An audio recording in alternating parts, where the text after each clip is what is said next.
Hi, I am Brian F., and these are the top 5 players that influenced me.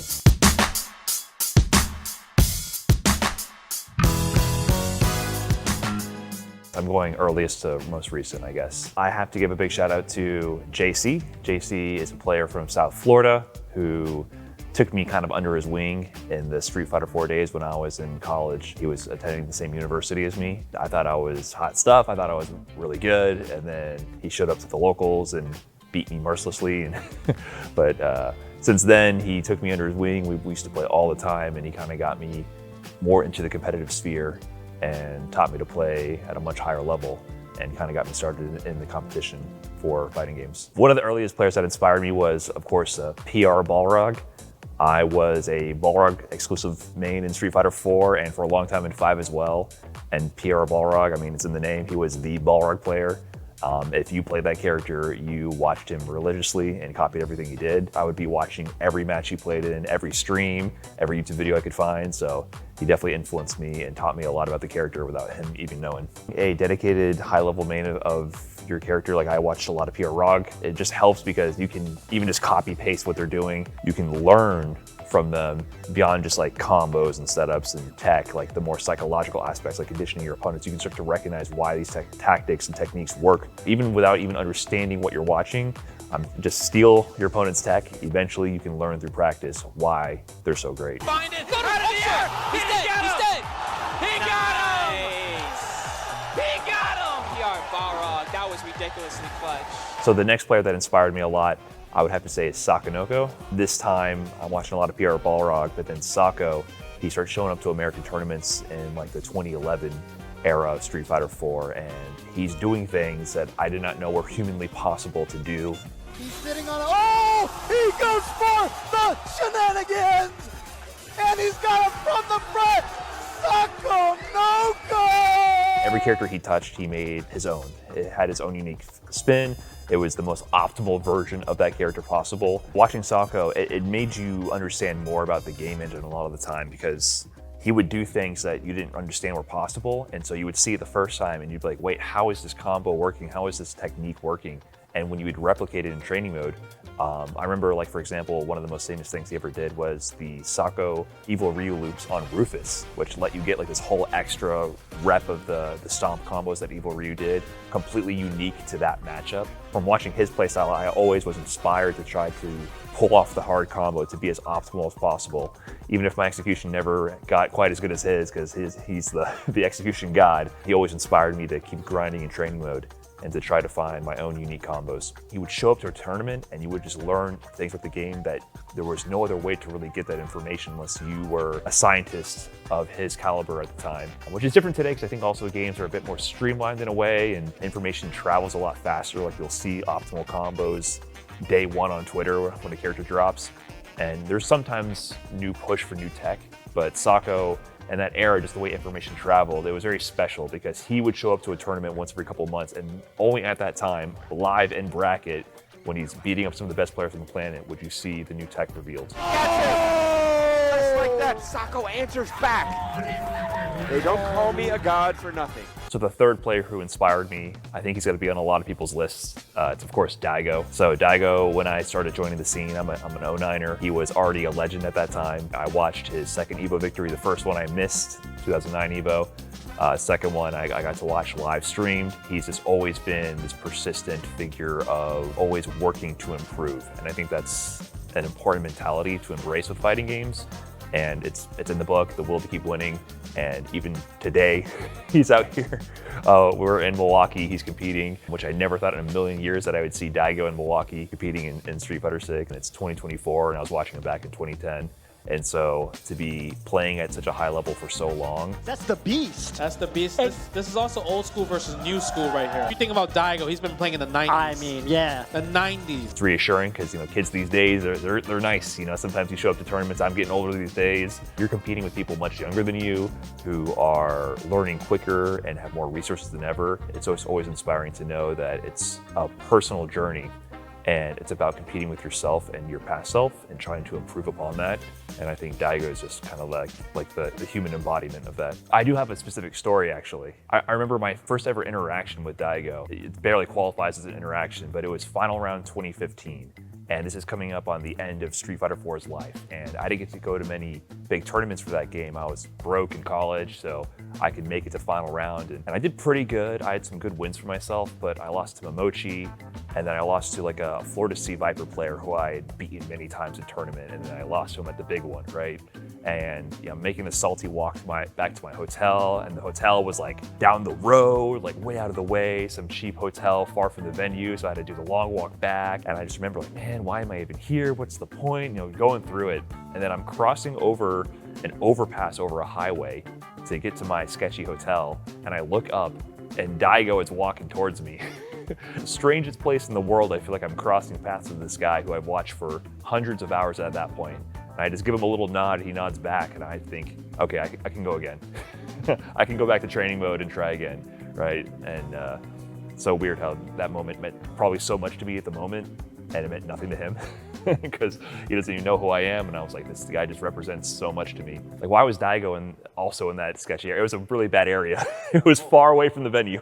He shouldn't have been there. He should have had a nicer hotel. The number 2 player who inspired me, I think he's also a fan favorite. I gotta say Smug.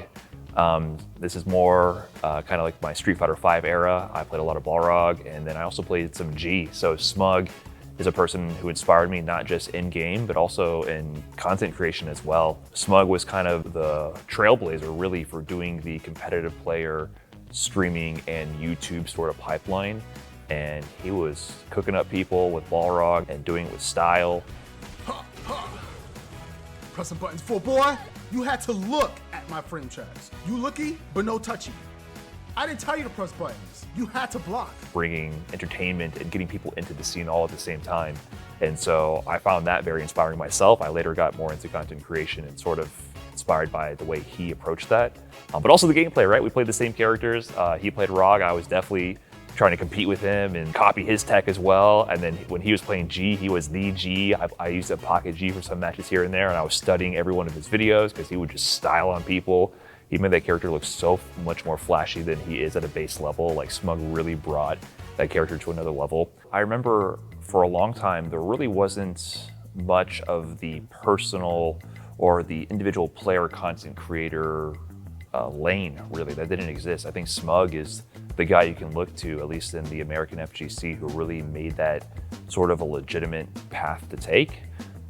Prior to that, people who streamed from home, I remember people used to be called home streamers. Like, that was a title, which doesn't exist anymore. And like, you either were a player who played offline at tournaments, or you're an online player, right? There was a clear division between people who played heavily online and maybe streamed what they did online, and players who played in tournament. And then I think Street Fighter 5 era, even though the netcode wasn't necessarily the best, it was still rollback netcode. People started playing a lot more online. That opened up the door for people to stream a bit more. And then Smug took that to a whole nother level, and including the YouTube side of things, right? Because the YouTube videos, they would blast out into the vast array of the internet, right? And that would get people from outside of the FGC to watch. So he started getting new people into the FGC from that. And that's when it like clicked to me. I was like, oh, like Twitch, that's kind of our bubble, right? Like, that's where the hardcore players know to see live events for fighting games. But YouTube is the ocean. That's where the rest of the world is. I just sit there for, huh? How many frames, ladies and gentlemen, he sat there for like 1, 2, 3, 4, 5. What the My number 1 inspiring player for this era, I gotta say, is Momochi. Momochi has been one of the greatest for a long time. So he's always inspired me through his clean, composed gameplay. He was the Evo 2015 champion, the final champion for Street Fighter 4, and he was the Capcom Cup champion the year before that. And so that consistency was unreal. The fact that he made the game seem so simple, like watching him, it shed so much weight from the game, and it was like the purest form of playing fighting games and neutral and smart decision making. Kind of like the opposite of what Sako does, really, because a lot of times Momochi is very streamlined in his conversions and decision making. In this era, I'm playing a lot of Ed, and Momochi is the Ed god right now, and I watch him every day, try to steal his tech. He kind of revolutionized the character with the DC combos. In Japan and Momochi, they call it the Dream combo. Point time for the Dream. The Dream on or not. D-Sync gets hit. You're fine. Refreshing. it has a bit of that flair of like what Sako brings to the table too, that super optimized conversions. And Momochi is just in the lab every day, grinding, bringing out new tech, making this character his own. And I'm there just stealing everything he figures out and enjoying the show along the way. So if there's a player right now that I'm sitting around watching and being inspired by, it's definitely Momochi. He streams when I'm working, so he's always on my next monitor.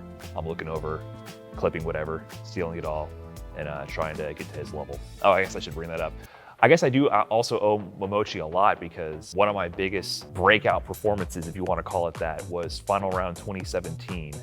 This is when Balrog, who was my main at the time, he just got way too many buffs from Capcom, and I was grinding hard. I was super high on the online leaderboards at the time, and I was like, okay, like I got a little bit of pocket cash. I was working at that time. It's time to go to tournament. So I flew out to Final Round, and I played Momochi in pools, and I remember I got him to the final interaction, and then he brought it all the way back that round.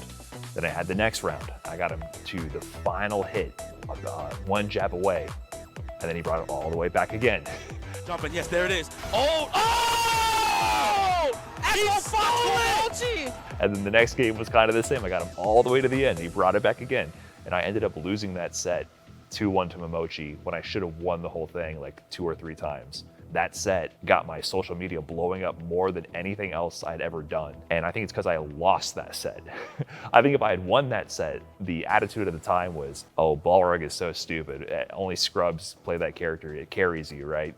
So I think if I had beaten Momochi, people would have wrote it off as a fluke and just kind of hated Balrog. But because I got so close and failed, I just remember like, wow, like my Twitter following, I think doubled that day. And then next time I got back to stream, there's so many people, oh, I saw you play Momochi. I saw you got so close to beating Momochi. And I was like, oh, this is cool. And it made me realize like, I should go to more tournaments. It was all, the gears were turning. I was like, oh, Balrog, he's kind of nice right now.